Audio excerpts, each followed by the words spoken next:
Ce cours de philosophie médiévale, à vrai dire, nous ouvrira la compréhension et de la pensée moderne et de la pensée contemporaine autour du thème de l'être et de l'essence, qui, vous le savez, a été au XXe siècle a été remise en scène par le philosophe Heidegger.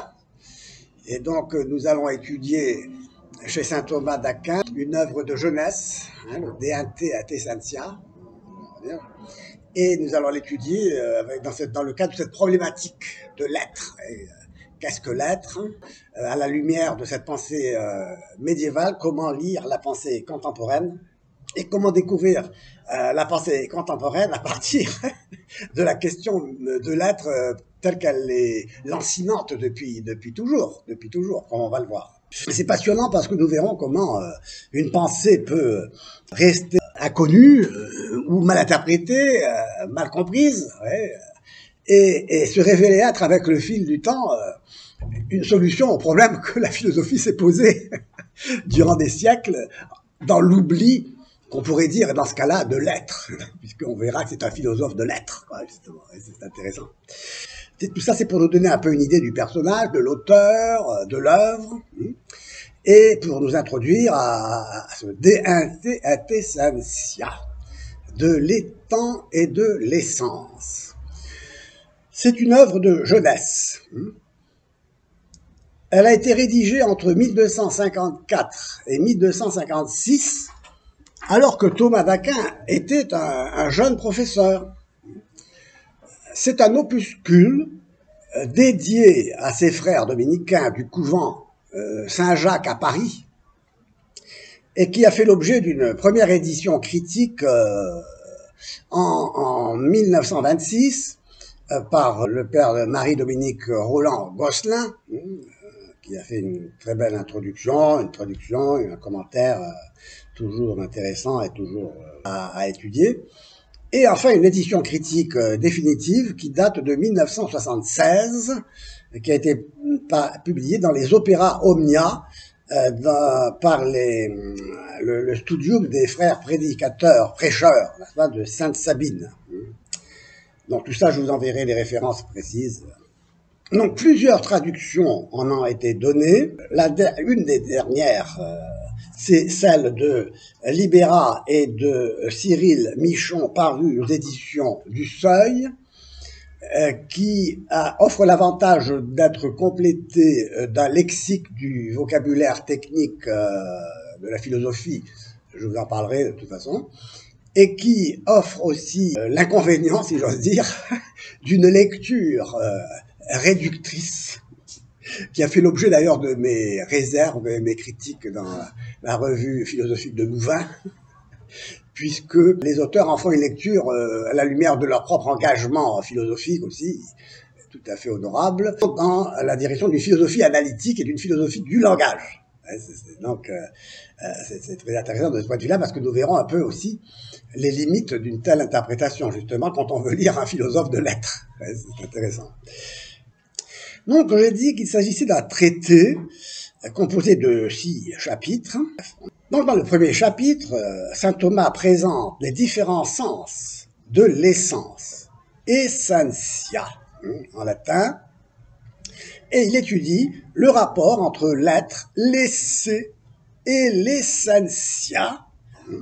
Et ici, petite remarque déjà, puisque vous voyez, le latin est significatif, le mot essentia a pour racine le verbe esse, E2SE, qui signifie être. Donc, l'essentia, c'est ce qui est. Voilà, on verra ça.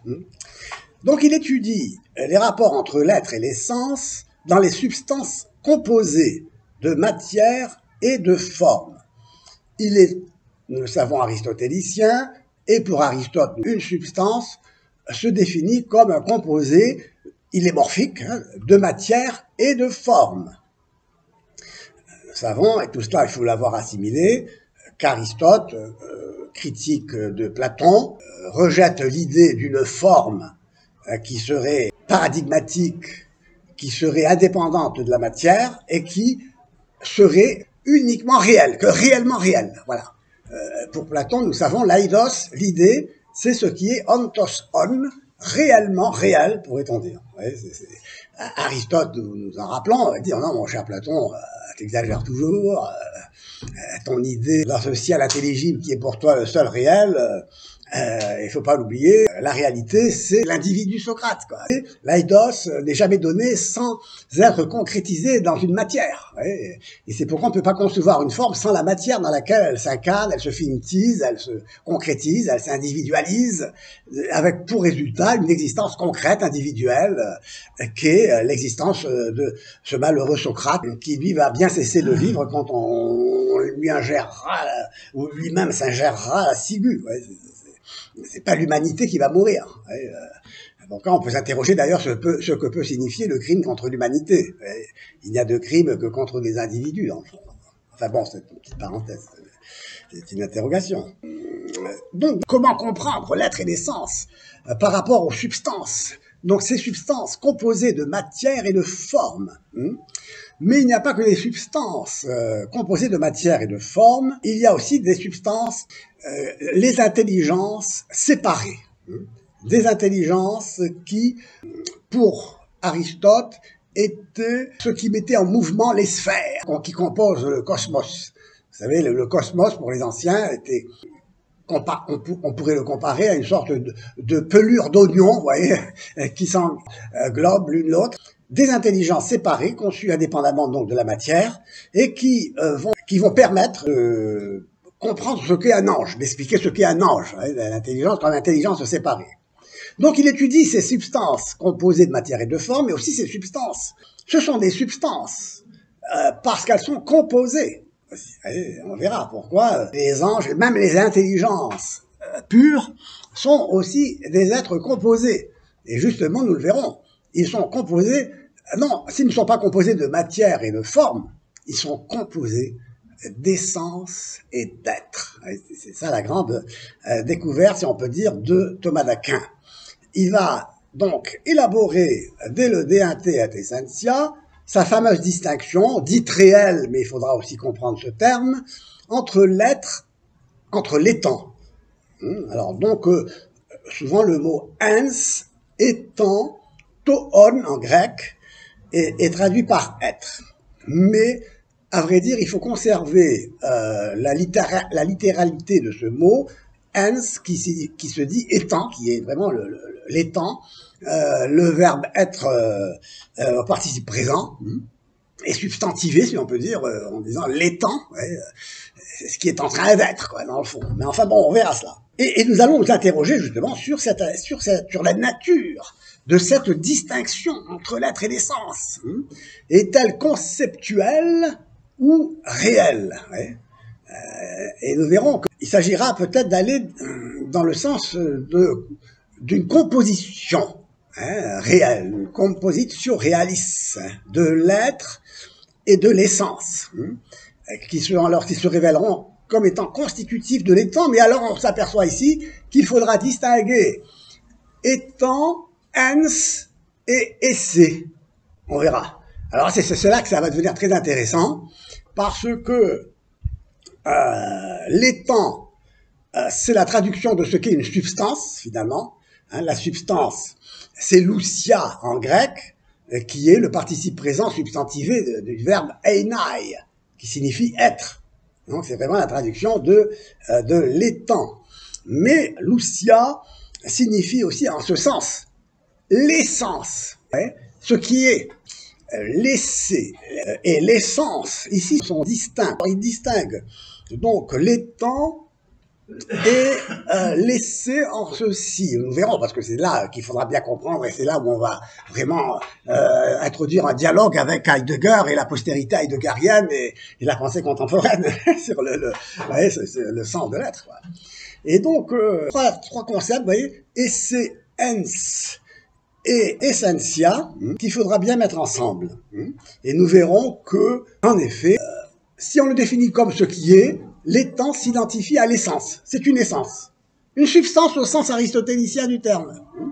Mais il faut distinguer alors l'essence et l'étant comme essence de la réalité. de l'étant, c'est-à-dire l'être de ce qui est. Vous voyez? Là, ça va devenir intéressant. Ce qui est, c'est l'essence, et l'étant réel ne se réduit pas à l'essence. Ça, c'est la théorie, c'est la conception d'Aristote, comme on le verra, insuffisante de ce point de vue, puisque la substance est une essence dans la mesure où elle se définit comme ce qui est, et que ce qui est se définit comme un composé de matière et de forme. Saint Thomas va arriver là-dessus et va ajouter une autre distinction plus profonde, qui est les distinctions entre l'être et l'essence. C'est-à-dire ce qui fait que l'étant ne se réduit pas uniquement à une essence. Ouais. L'étant réel est ce qui est, plus un acte d'être. Ouais. Un actus essendi, qui fait que nous pouvons parler d'un étant réel comme de l'être de ce qui est, l'être de ce qui est, la réduction de l'étant à l'essence, c'est-à-dire de l'étant non réel, de l'étant conçu comme une essence, comme ce qui est, comme une définition. C'est ce que je peux définir. Par exemple, je peux définir un phénix, dira Thomas d'Aquin. Je peux définir un phénix. C'est ce que c'est, les définitions. On peut la trouver même dans le dictionnaire, quoi. Mais dans la réalité, on ne verra jamais de phénix. Donc j'ai là l'essence, j'ai une essence ici, mais sans l'être. Et quand je rencontre un étant réel, n'est-ce pas, pas un phénix cette fois-ci, mais un lapin, quoi, disons. Eh bien, ce lapin existe bel et bien.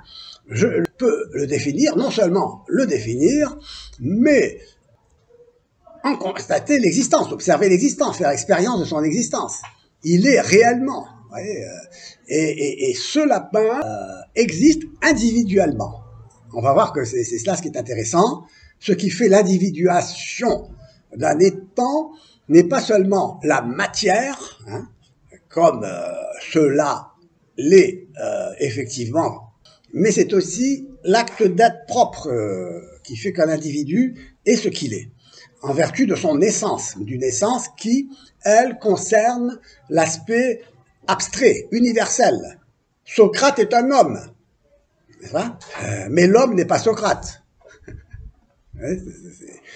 Socrate, donc, est un homme, conformément à la définition que l'essence en donne, qu'est l'essence de l'homme, comme un zoon ekon logon, comme un vivant doté d'un logos, de la raison, qui fait que l'homme est un animal rationnel, comme on traduit, mais cette définition de l'animal rationnel, c'est ce qui permet de dire que Socrate est un homme.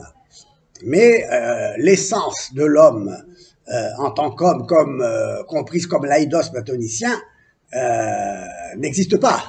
Pour Platon, c'est l'humanité qui existe. C'est la définition de l'homme. Mais pour Aristote, et la réalité, c'est la réalité de cet étant concret, individuel, qu'est Socrate.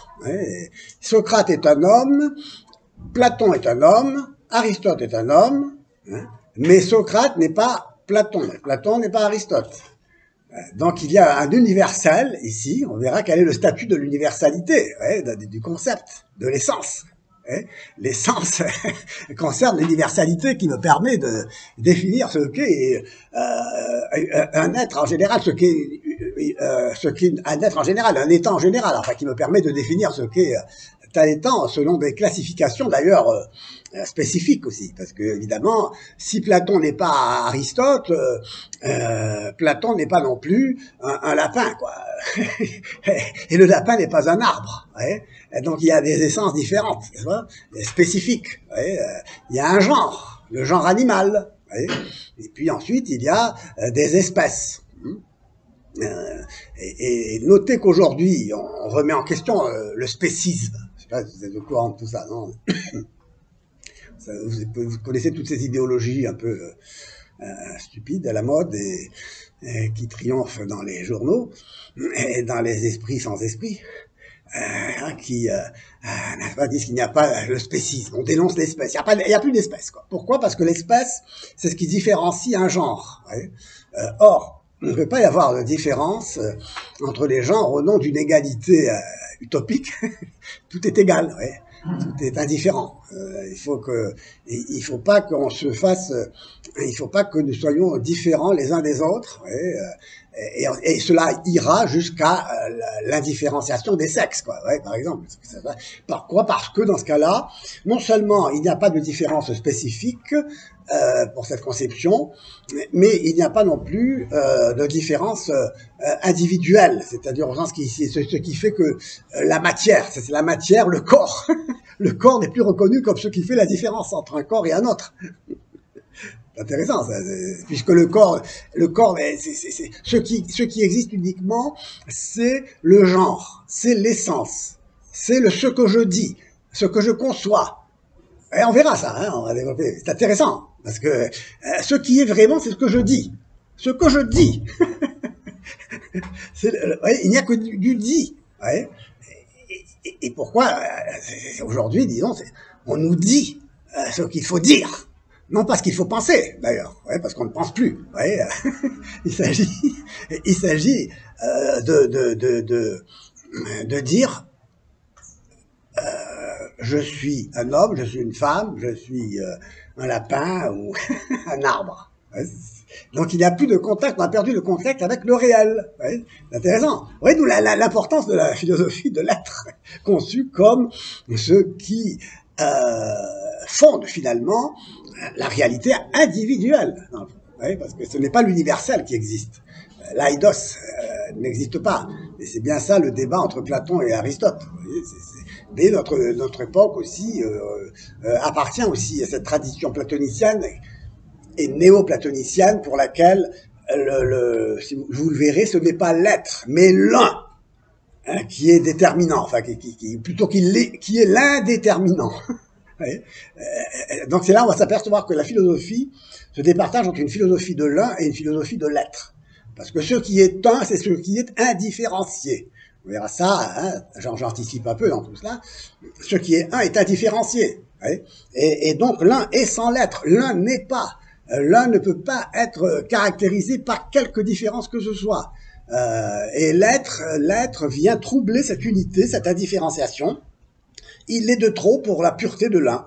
Il doit disparaître, quoi. Et donc Socrate est mort. Il est condamné à la type, quoi. Ouais. C'est en effet le mythe, l'aidos, ce que l'on dit, est-ce bien ce qui est, quoi. Mais ce qui est, en effet, je peux dire, en effet, ce qui est, et parler du phénix, par exemple, d'un mythe, quoi. Mais cela n'est pas. Ouais. Et c'est pourquoi, d'ailleurs, cela, ça a des répercussions sur l'histoire. Car l'histoire, c'est quand même l'histoire des faits, des actes, des réalités posées. Ouais. Et or, l'histoire, si ce n'est pas une fidélité de ce qui a été fait dans le passé, par exemple un acte posé dans le passé, je vais inventer l'histoire. L'histoire, on va la fabriquer, quoi. Ouais. Je fabrique l'histoire de telle manière que ce que je raconte, c'est ça l'histoire. Ouais. L'histoire, c'est de la légende, c'est ce que je raconte. Vous voyez ce que je veux dire?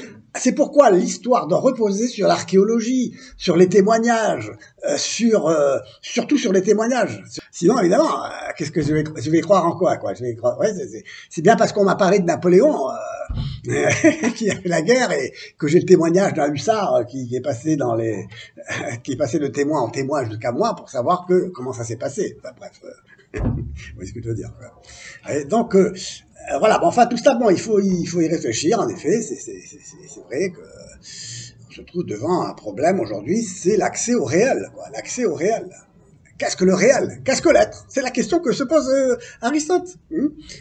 Ici, j'avais noté la question d'Aristote dans la métaphysique. Et la question lancinante de tous les siècles, de tout le temps, qu'on se posera toujours, c'est qu'est-ce que l'être? Pour lui, l'être, c'est l'ousia, c'est la substance, c'est l'étang qui est. Mais l'étang qui est, justement, se réduit à ce qu'il est, à ce qui est.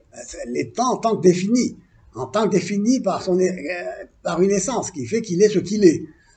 Mais il faudra aller plus loin et parler de l'être, de ce qui est. Ouais. Bon, mais n'anticipons pas trop. Donc, vous voyez, la distinction entre l'être et l'essence est-elle conceptuelle, est-elle réelle? De quoi se constituent les temps? Les temps ne se ramènent pas uniquement à l'essence. C'est, nous le verrons, ce que Heidegger reproche à la pensée moderne du cogito, qui réduit les temps à un objet de pensée. Ouais, et donc Heidegger sera en quelque sorte fondé à justement dire qu'on a oublié l'être de l'étang, si on peut dire. Hein. Mais lui, il va s'embourber dans une autre, dans d'autres développements et d'autres analyses sur lesquelles on reviendra.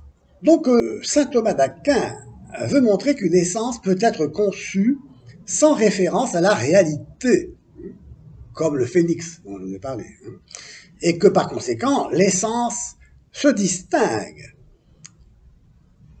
dans un étang réel de son acte d'être, ouais, de l'acte d'être de cet étang qui est réellement. Ouais, et donc l'essence et l'être s'unissent sans se confondre en même temps, parce que l'essence n'est pas l'être, l'être n'est pas l'essence. Parce que l'essence ne peut pas, si je définis le phénix, la définition du phénix n'engendre pas son existence. Ouais. Et d'ailleurs, c'est pourquoi saint Thomas d'Aquin critiquera le fameux argument ontologique de saint Anselme, qui sera repris d'ailleurs bêtement, si j'ose dire, par Descartes. Vous savez, c'est-à-dire qu'il dit l'essence, n'est-ce pas, d'un Dieu parfait ne peut pas ne pas comprendre l'existence. Donc, puisque Dieu est parfait, qui se définit comme étant ce qu'il y a de plus grand, la perfection, c'est ce qu'il y a de plus grand, donc on ne peut rien concevoir de plus grand, donc, puisque la perfection, Dieu ne serait pas parfait s'il n'existait pas, bien, donc il existe, quoi. Bon, c'est un argument qui a aussi sa séduction, quoi, hein, mais qui cache aussi qui renferme quelques vérités. Mais saint Thomas, lui, tient à dire que l'essence, sans l'être, ne peut pas produire l'étang. Ne peut pas produire l'étang. Et donc, un étang réel, dont l'être n'est pas l'essence, ne peut être causé par son essence. Car rien ne se cause soi-même. Et déjà ici, on peut anticiper la critique et le rejet d'un Dieu qui serait causa sui, comme chez Descartes et Spinoza, quoi. Dieu n'est pas cause de soi. Pour Thomas d'Aquin, comme on le verra, parce qu'il est. Parce que, évidemment, la substance et l'être, pour les modernes, se réduisent à l'essence, au concept, à l'objectif produit par l'entendement. La substance est conceptuelle, même chez Spinoza, et donc elle n'est pas réelle. Et c'est pourquoi donc saint Thomas dit, lui, non, la substance est réelle, l'être est, et parce qu'il est, il ne peut pas être cause de soi. Car pour être cause de soi, il faudrait être au préalable. C'est un argument, j'allais dire presque de bon sens. Mais c'est un philosophe de bon sens. Un théologien et un philosophe, on verra. Donc par conséquent, tout étant composé d'être et d'essence, reçoit l'être de l'extérieur. On peut dire qu'il a l'être. Il est un habens esse, un ayant l'être. Il reçoit l'être d'ailleurs, d'un autre. Cette pensée se trouve déjà aussi chez le philosophe musulman Avicenne. Car, comme pour Avicenne, saint Thomas possède l'idée que ne possédait pas Aristote, qui est l'idée de création ex nihilo. Pour les anciens, très logiquement, de rien, rien ne peut sortir. Ex nihil, nihil fit. De rien, rien ne peut sortir. Et c'est pourquoi il ne pouvait pas comprendre, il n'avait pas le concept de créatio ex nihilo, création qui sort du néant, de ce qui sort du néant. Donc, l'étang a l'être parce qu'il le reçoit mais en même temps, il est ce qu'il reçoit. Être, pour ainsi dire, c'est être créé, quoi. Ouais, mais être créé, c'est être. C'est être. Ouais. Il reçoit l'être. Parce que l'essence ne peut pas le causer. L'essence ne peut pas produire l'être à elle seule. Un étant réduit à son essence n'est rien qu'une essence. Et même n'est rien du tout. Aucun étant, donc, ne se donne l'être. Ouais. Aucun étant ne se donne l'être, il le reçoit. Ouais. Il faut donc s'interroger sur la nature de ce qu'il donne, de ce qui donne cet être. Ouais. Et ce ne peut être qu'un être qui est par soi, et au-delà duquel on ne peut remonter. Parce que sinon, on devrait dire qui est-ce qui l'a causé, ouais, de qui a-t-il reçu cet être. Ouais, s'il fallait remonter à l'infini, on n'expliquerait donc pas ce qu'est un étant, à partir du moment où un étant est dans la mesure où il a reçu l'être. C'est intéressant, ouais, c'est problématique là, très serrée, quoi. Donc il doit y avoir à la source de tous ces étangs composés d'êtres et d'essence, de matière et de forme, sans penser aux anges ici, il doit y avoir un étant dont l'essence est identique à l'être. Ouais. Un étant donc qui est simple, ouais, et non pas composé, ouais, à qui on ne peut rien ajouter. Ouais. Et c'est pourquoi il n'a pas à recevoir l'être. Il est déjà purement et simplement son essence et son être. Ouais. Cuius essentia est ipsum metsuum esse. Cet être, c'est l'être subsistant par soi, l'esse ipsum per se subsistens. Ouais, on verra ça.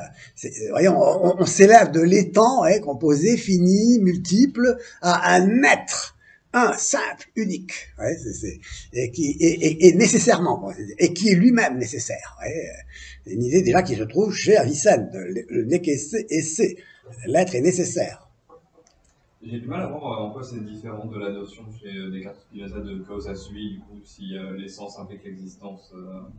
Alors attention, parce que l'existence, déjà, il n'en est plus question dans la modernité. Pour la modernité, pour la pensée pour le cogito, la pensée du sujet, le sujet qui devient substance chez Spinoza, comme d'ailleurs chez Hegel. Il appartient à l'essence de Dieu d'exister.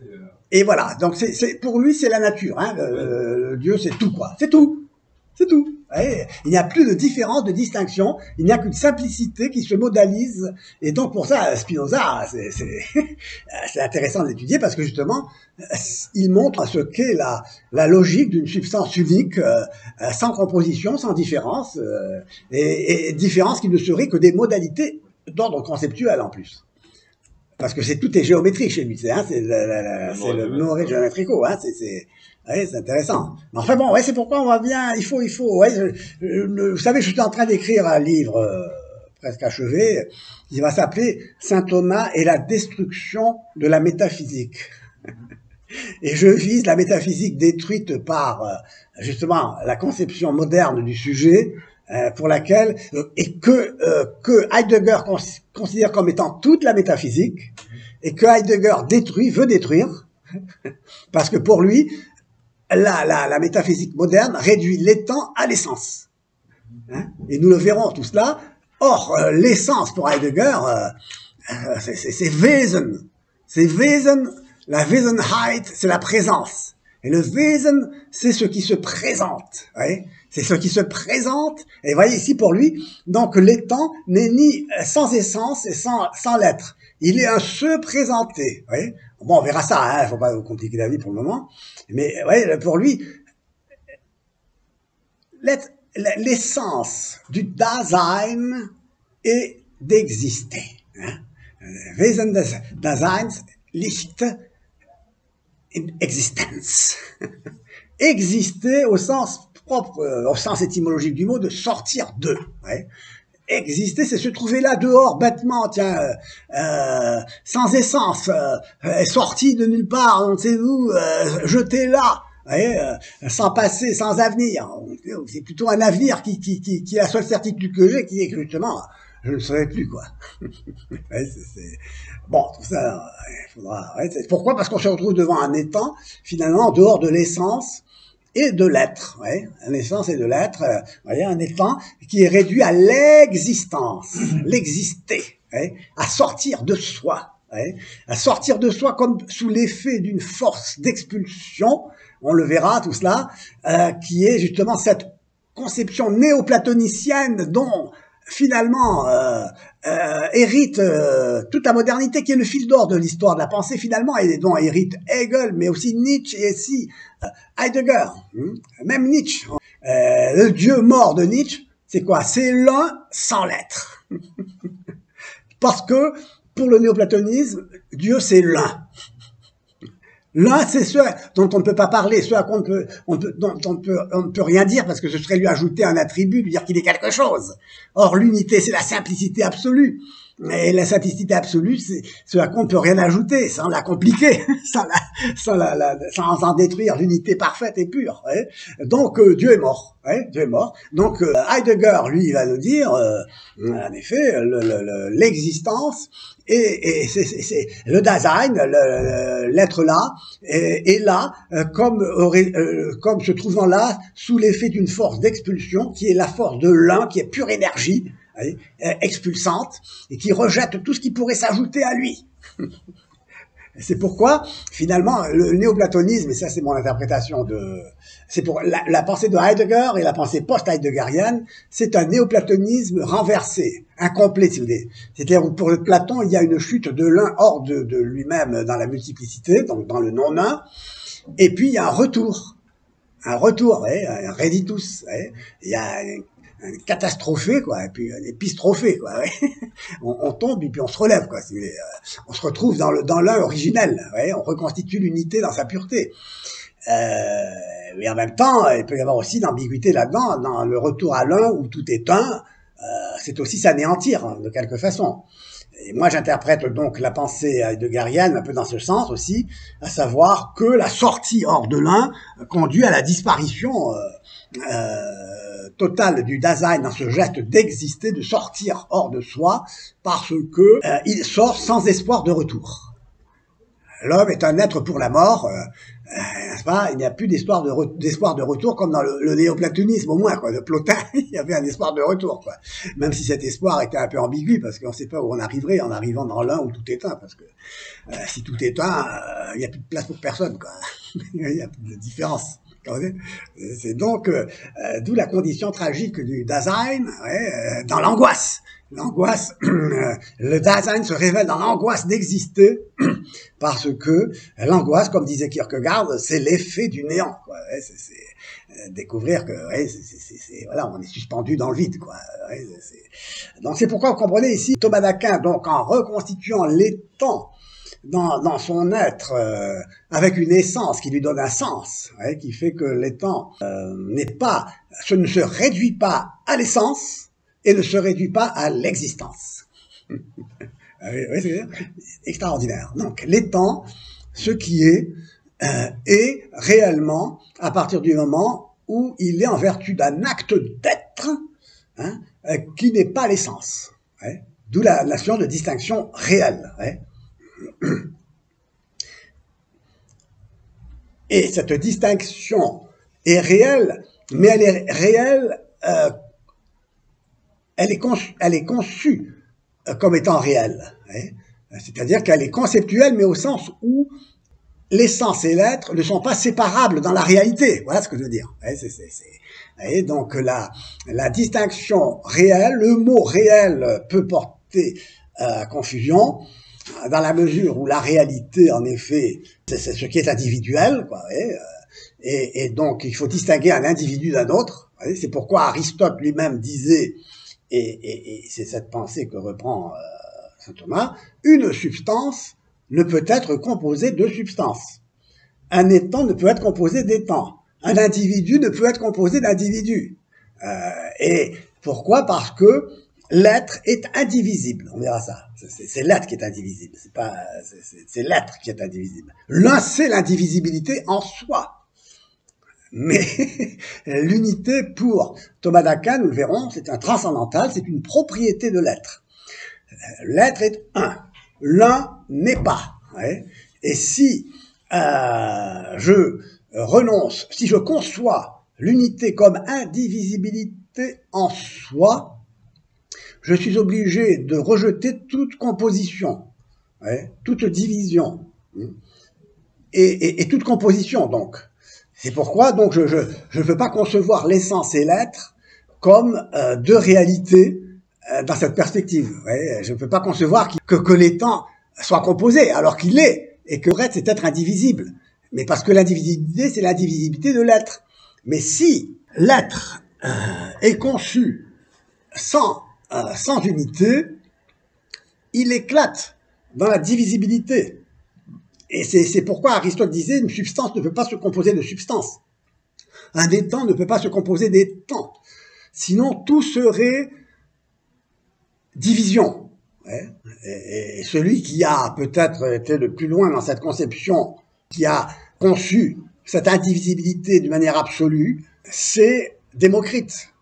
Démocrite, n'est-ce pas, va dire tout est un, en effet, mais chaque chose est une, quoi. L'unité se multiplie à l'infini, quoi, comme Nicolas de Cuses reprendra aussi cette idée, puisqu'il dira que tout est miroir de tout, voyez, que l'un, tout est un, l'un est tout. S'il y a une multiplicité, cette multiplicité sera une multiplicité d'unités incommunicables entre elles, quoi.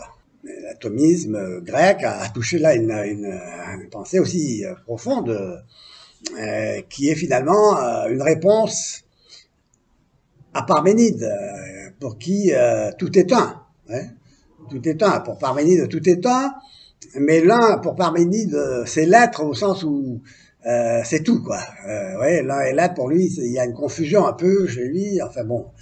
Pourquoi? Parce que l'être, c'est l'un. L'être, c'est l'un. Pourquoi l'être, c'est l'un? Parce que si tout est un, il n'y a pas de place pour le multiple. Il n'y a pas de place pour la multiplicité, et c'est bien ce que veut montrer Zénon d'Élée en niant le mouvement et la multiplicité pour défendre son maître. Tout est, oui, il n'y a que de l'un. Il n'y a que de l'un et tout est virtuel, tout est irréel, tout est mirage, tout est miroir de miroir, ou tout est reflet de reflet, où il n'y a que de l'un, quoi. Tout est un, ouais, c'est extraordinaire. On vit dans un monde, un peu, la tentation aujourd'hui, c'est un peu ça.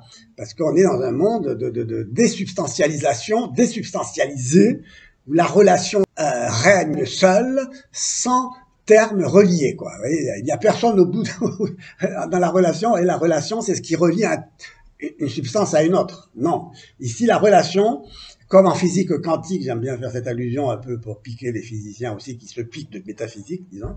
N'est-ce pas, oui, c'est bien un scientifique qui nous explique que les quantas, la physique quantique, n'est-ce pas, bon, la relation, n'est-ce pas, c'est la relation entre deux réalités, qui sont d'ailleurs deux réalités pour eux, qui sont des réalités conceptuelles, quoi, dans le fond, qui sont le fruit de la mesure. C'est du mesuré, quoi. La réalité, c'est du mesuré. Grâce à la mathématique, on peut mesurer jusqu'à l'infiniment petit, et avec une mathématique encore plus sophistiquée, si on pouvait, on irait vers l'infiniment petit encore plus petit, quoi. Mais on n'arriverait jamais à une résistance de la res, d'une réalité qui est indivisible. Ouais. Tout se reste toujours divisible, parce que il n'y a pas de réalité. Et la relation, c'est la relation entre deux pseudo-réalités. Plus précisément, c'est la relation entre une réalité qui s'absente pour que l'autre s'affirme, quoi. La relation est seule, quoi. La relation, tout est relation. Tout est relation, puisque il n'y a rien à relier, quoi. Il n'y a rien à relier. Vous voyez ce que je veux dire? Les termes de la relation s'absentent. Ils ne peuvent pas être ensemble. Ils ne peuvent pas être ensemble, pourquoi? Parce que tout est un. Et s'il y en avait deux, il n'y aurait plus d'unité. L'un chasse l'autre, si j'ose dire. L'un chasse l'autre. Tout est relation. Dans un univers désubstantialisé. Désubstantialisé, pourquoi? Parce que la substance est confondue avec l'essence, avec ce qui est, avec le concept, voire avec le mesuré. La mesure, c'est ce qui est, c'est ce qui est mesuré. Mais ce qui est mesuré, c'est quoi? C'est ce qui est quantifié. Ce qui est quantifié pour Aristote, pour l'aristotélisme, c'est un accident de la substance. Ouais, il n'y a pas de quantité comme ça qui se balade dans le ciel. Ouais. Non, la quantité, c'est toujours comme un accident, la quantité d'une réalité concrète, donnée, mesurable. Ouais, mesurable parce que quantifiable, mais quantifiable parce qu'elle existe, quoi. Parce qu'elle est. Ouais. Mais si on dégage, si on coupe la quantité de la réalité, de la substance, on n'aura que du mesurable. Ouais, des mesurables. Et donc on aura cette relation qui sera finalement une force d'expulsion. Ouais. Rien ne peut être ensemble. L'un veut la pureté absolue, n'est-ce pas? L'un, c'est le désert absolu. Le désert croît, dit Nietzsche. Et puis alors, il y avait des illustrations littéraires de Beckett, Samuel Beckett, le dépeupleur. Ouais. Tout doit disparaître. Tout est de trop pour la pureté de l'un. Ouais, vous voyez, nous nous trouvons devant un nihilisme actif. Ouais. Et qui va aboutir sur une mystique folle. C'est pourquoi il faut récupérer la théologie négative, ce qu'on appelle la théologie négative, qui repose sur l'unité, pour faire reposer la théologie négative sur l'unité de l'être, de la réalité. L'être, n'est-ce pas, nous le verrons, donc l'ipsum esse, l'être lui-même, c'est ça, ce qui est réellement réel, n'est-ce pas? Et l'être est un, en effet, parce qu'il est indivisible, car, comme dit Parménide, si l'un changeait, ben, il deviendrait un autre, quoi. C'est intéressant, ça.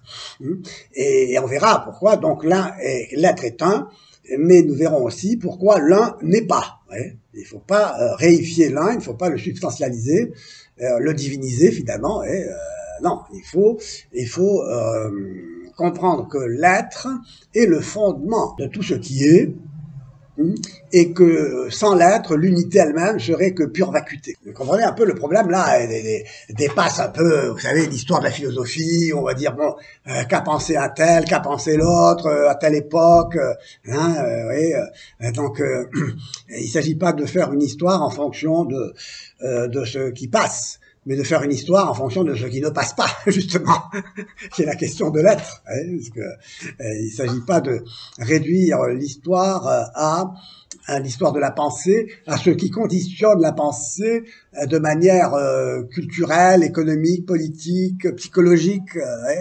Non, la pensée doit être une pensée qui est la pensée d'une intelligence ouverte sur le réel, sur le monde, une intelligence qui n'intellige que parce que elle est éveillée à elle-même grâce au contact avec le réel.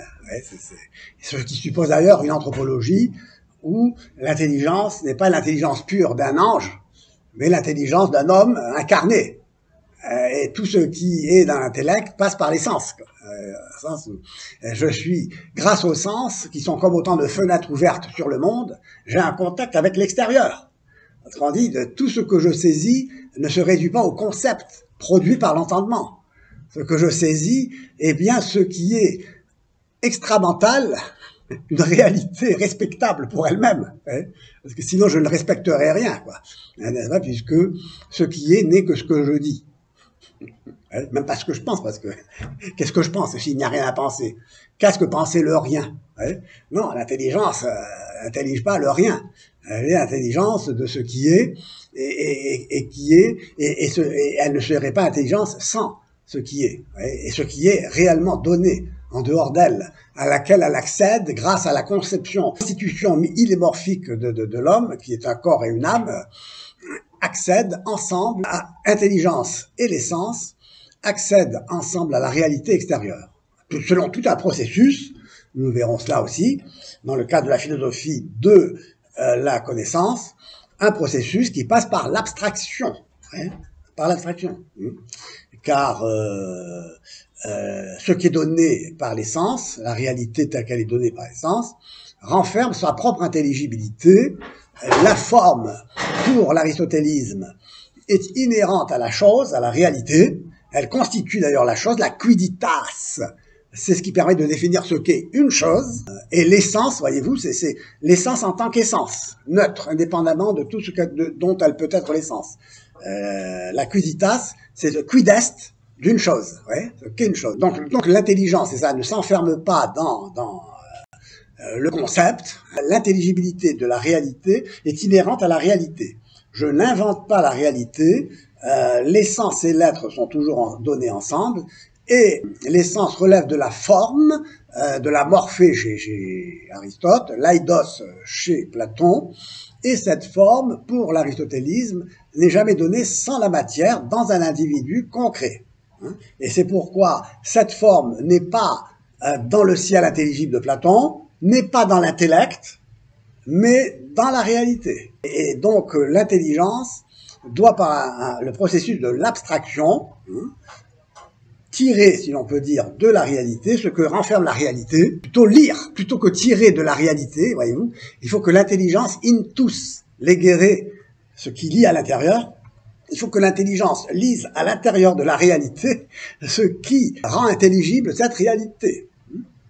Une table est une table parce que c'est une forme dans une matière, individuée et individuée par la matière.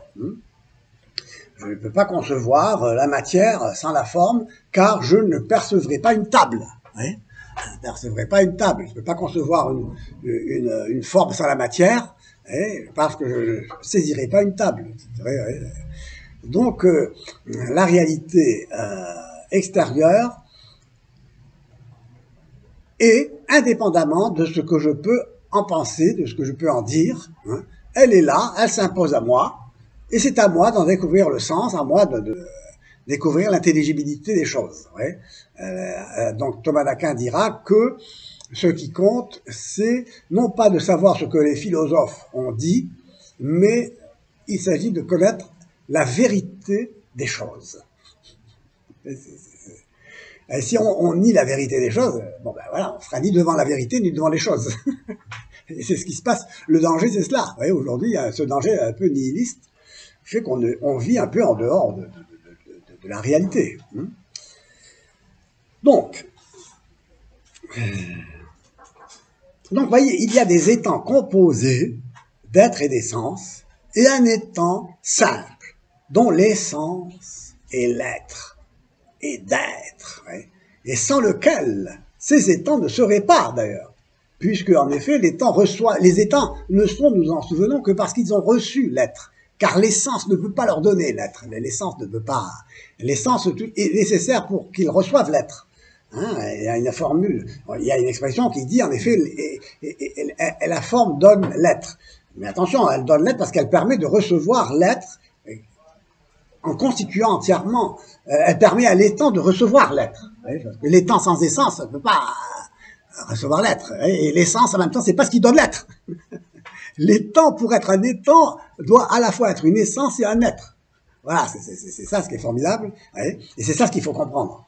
Donc il n'est pas, ce qu'il faut surtout éviter il faut éviter de se tromper, comme finalement l'a fait Spinoza, en concevant une substance unique, qui pour lui, je l'ai dit, est une substance d'ordre conceptuel et non réel, encore une fois, mais peu importe ici, qui serait l'unique substance. Non, ici, l'esse ipsum, sans lequel les étangs ne seraient pas, n'est pas l'être de ces étangs. C'est-à-dire que les étangs sont parce qu'ils ont reçu l'être. Mais ils ont reçu cet être en fonction de leur essence, de ce qu'ils sont. Ils ont reçu cet être de telle manière qu'on peut dire que Socrate est un homme et non pas un lapin. Et surtout, on peut dire qu'il est, quoi. Il est, et puis en même temps, c'est un homme. Mais on ne peut pas dire que l'être qu'il a reçu, c'est l'être simple, unique. Il serait plus simple et unique et s'il se départageait, s'il se divisait. Donc, il évite le panthéisme de ce point de vue-là, parce que vous voyez, si l'être simple, qui est Dieu, pour lui, c'est Dieu. Mais attention, quand il dit que c'est Dieu, il ajoute que cet être est Dieu, comme une conclusion. C'est-à-dire qu'ici, la philosophie s'affirme comme étant au service de la théologie. Elle ne remplace pas la théologie. La philosophie, ici, est l'ancilla theologiae, la servante de la théologie. Et c'est pourquoi il fait de la philosophie. Et tiens, il dit, ah ben tiens, alors ça c'est formidable, je m'aperçois que l'ipsum esse, on l'appelle Dieu, mais je m'aperçois en même temps que cet être, c'est ce que dit la Bible. C'est la Bible dit à Moïse, Dieu dit à Moïse, mon nom est je suis celui qui est. Ah, il dit, bah, tiens, ça tombe bien. Et bah, parce que la philosophie est en train de vérifier la théologie, quoi. De soutenir la théologie. Vous voyez, et donc, mais attention, il vient pas remplacer la révélation. En effet, l'être simple, l'ipsum esse, l'être même, est un, simple, non composé, mais il n'est pas l'être, donc, des étangs. Il n'est pas l'être des étangs. Bon, ça, il faudra le comprendre, on verra ça. Ici, je ne fais qu'anticiper, on se familiarise avec les conclusions, pour ainsi dire, de toute une analyse qui nous attend. Donc, tous les étangs autres que l'esse ipsum, que l'être même, qui est un et simple, sont composés d'êtres et d'essence. Cependant, tous ne sont pas composés de matière et de forme. Il y a des intelligences immatérielles que sont les anges, que ne connaissait pas Aristote, comme je l'ai dit. Mais par ailleurs, tout n'est pas matière, comme l'enseigne le matérialiste Ibn Gabirol à Vicebron, en latin. Pour le thomisme, qui prend ses racines dans l'aristotélisme, la matière n'est jamais sans la forme. Mais il peut y avoir des formes sans matière, telles ces esprits purs, ces intelligences immatérielles. Alors, qu'est-ce qui va faire que ces anges, ces intelligences immatérielles soient multiples et non uniques?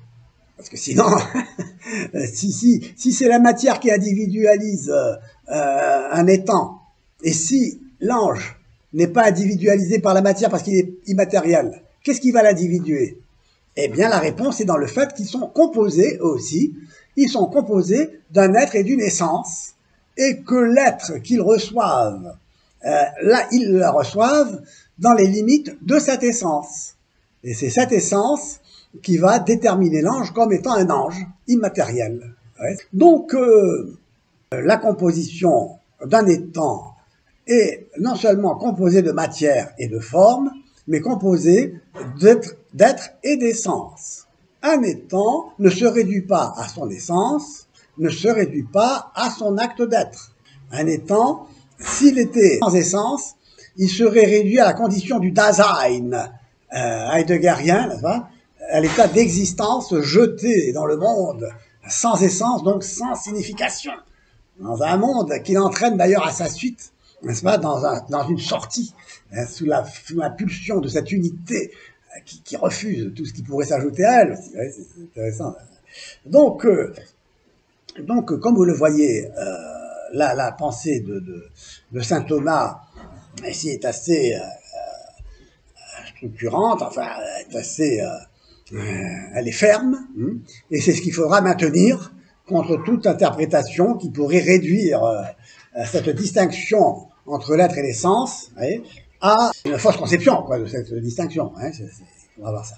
D'ailleurs, donc saint Thomas écrit fort de cette pensée qui est déjà en lui.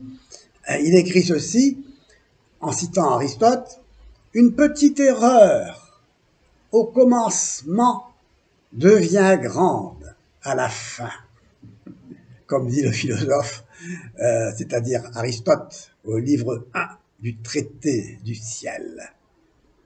Or, l'étang et l'essence sont ce qui est conçu dans une première intellection.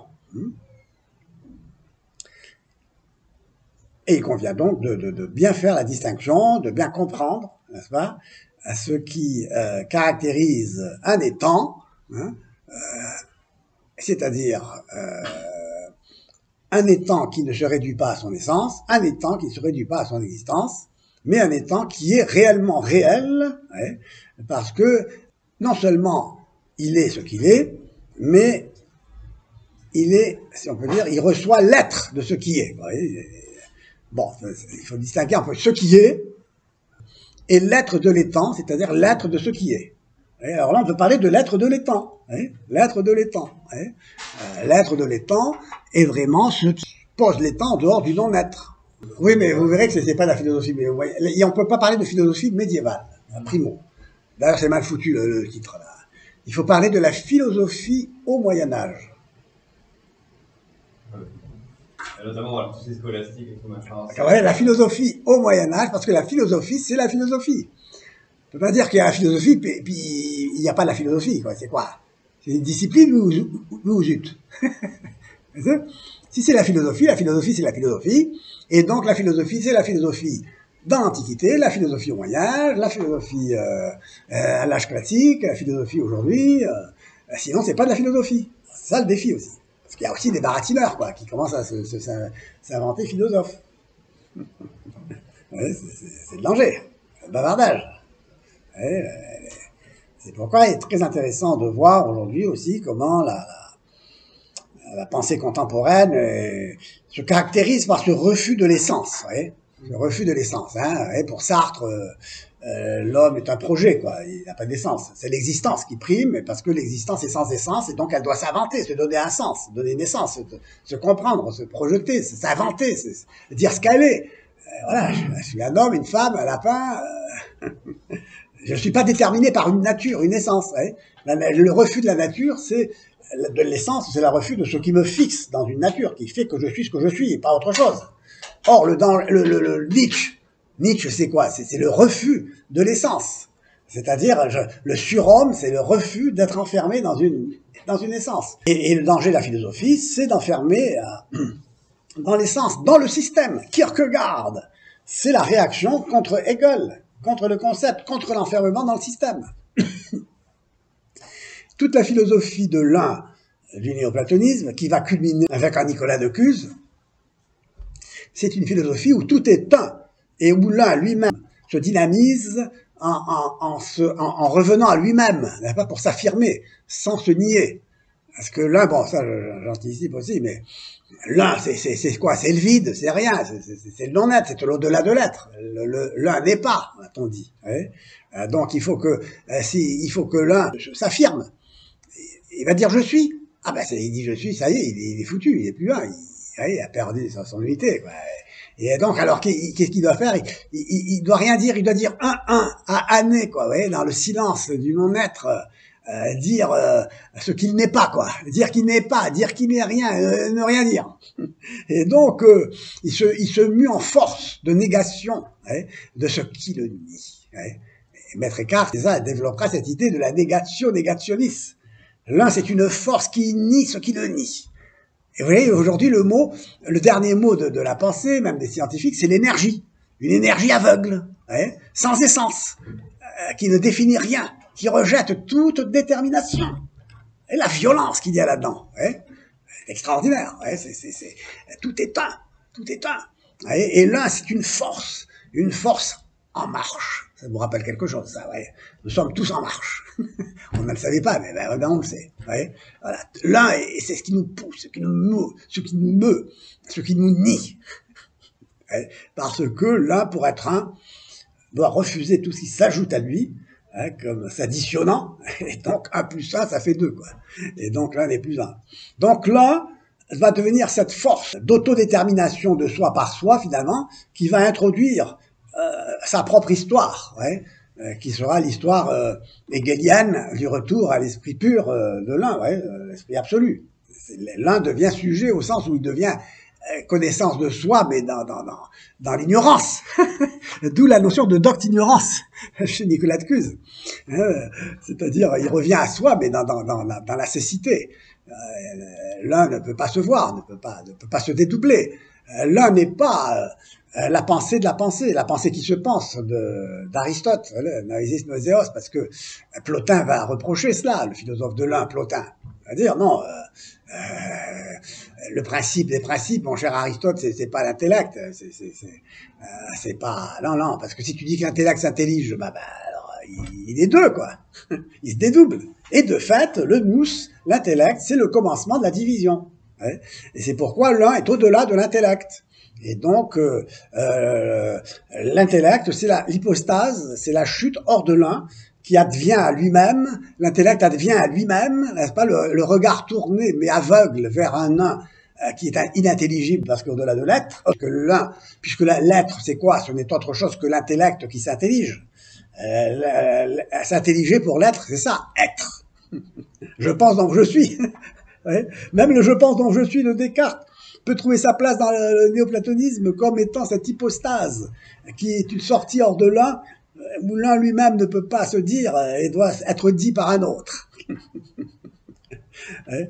C'est fantastique. C'est ce que va dire Heidegger, le poète, le penseur, c'est celui qui dit l'être, quoi, ou l'être qui se dit, quoi, qui se dit en effet, oui, comme l'intellect qui s'intellige. Mais pour Heidegger, il n'y a pas d'intellection, parce qu'il n'y a pas d'essence, et que l'intellection, c'est ce qui définit ce qu'est une chose, tourné vers ce qui est.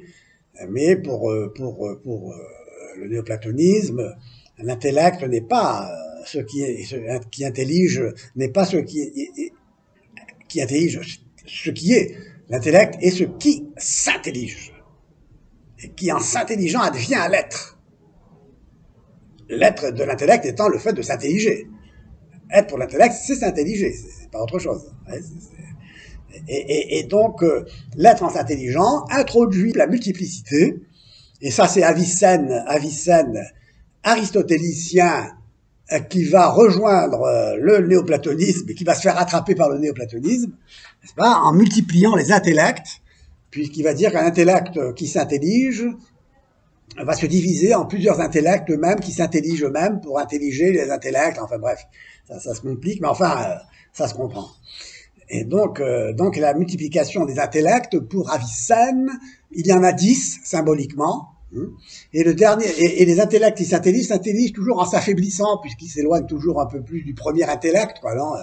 Et alors, le dernier intellect, c'est le plus faible, et il n'a plus rien à intelliger au-dessus de lui, il n'a plus de la force, alors il se tourne vers le bas, et il s'enlise dans la matière, ouais. La multiplicité devient une multiplicité. De la multiplicité intelligible, la multiplicité devient sensible, matérielle. Ouais. Et comme nous le savons pour Plotin, la matière, c'est le dernier degré de la dégradation. Hors de l'un, c'est le mal lui-même. Ouais. Et donc, quand vous voyez ce mouvement, et le dernier intellect pour Avicenne, c'est l'intellect agent. L'intellect agent, hein, l'intellect qui est le premier, qui est l'intellect qui est à l'origine du monde multiple sensible. Vous voyez que le rapport entre l'un et l'être, c'est une source d'explication de toute l'histoire de la pensée, finalement. Ouais, comme je vous le disais, la philosophie, c'est la philosophie en Antiquité, au Moyen-Âge, aujourd'hui.